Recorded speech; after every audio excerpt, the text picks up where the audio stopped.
أَلَمْ تَرَ أَنَّ اللَّهَ سَخَّرَ لَكُم مَّا فِي الْأَرْضِ وَالْفُلْكَ تَجْرِي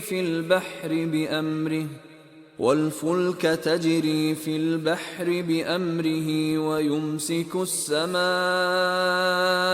أَن تَقَعَ عَلَى الْأَرْضِ إِلَّا بِإِذْنِهِ إِنَّ اللَّهَ بِالنَّاسِ لَرَءُوفٌ رَحِيمٌ۔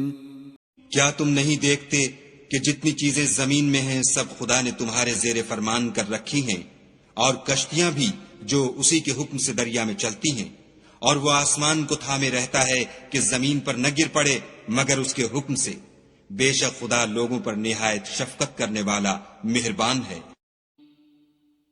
Do you not see that Allah has subjected to you whatever is on the earth and the ships which run through the sea by His command?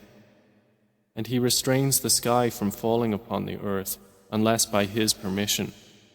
Indeed, Allah to the people is kind and merciful.